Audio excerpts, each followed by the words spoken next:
It was the day before Christmas. The snow was falling slowly outside the window. Inside a small apartment, a young woman named Della sat by the table. She counted her coins one by one.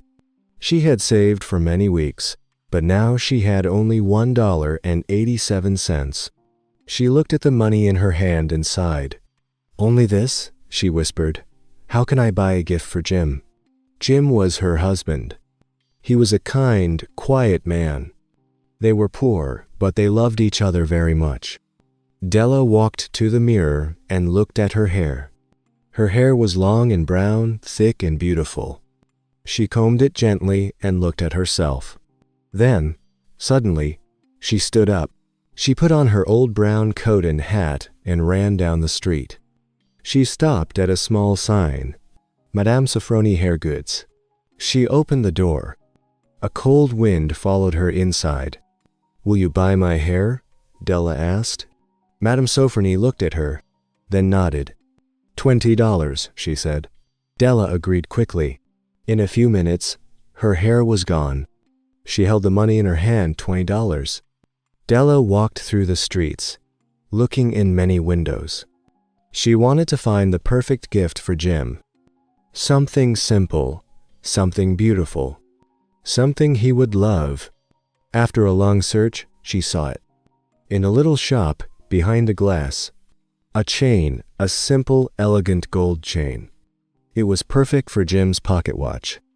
Jim had a family watch, old, silver, and full of history, but he had no chain for it. He kept it in his pocket, checking it carefully every day. Now, Della could give him the chain. She bought it for $21. She gave all her money and was left with only a few cents. But she was happy. Back home, she looked in the mirror. Her short hair made her look like a boy. She took the curling iron and tried to fix it. She wanted to look nice for Jim. At 7 o'clock, she heard his steps on the stairs. Her heart beat quickly. The door opened. Jim stepped inside. He looked tired from work. But when he saw Della, he stopped. He stared at her. Not angry, not surprised, just quiet. "Jim," said Della softly, "don't look at me like that. I cut my hair and sold it. I had to. But it grows back. I did it for you. I wanted to give you a gift." Jim still said nothing. He slowly reached into his coat pocket and gave her a small box. "Open it," he said. Inside the box were 2 beautiful hair combs. Della gasped. She had seen them in a store window many times. They were expensive, made of real shell, with tiny jewels. She had dreamed of them, but never thought she could own them. Now they were hers. But she had no hair for them. "My hair will grow again," she smiled. She hugged the combs close.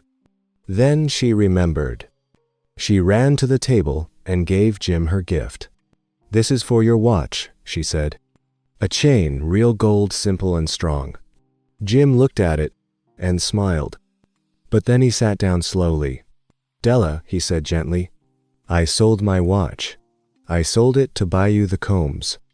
They were quiet for a moment. Then they both laughed softly. They had each given up something special, to give a gift to the other. Della gave her hair to buy a chain.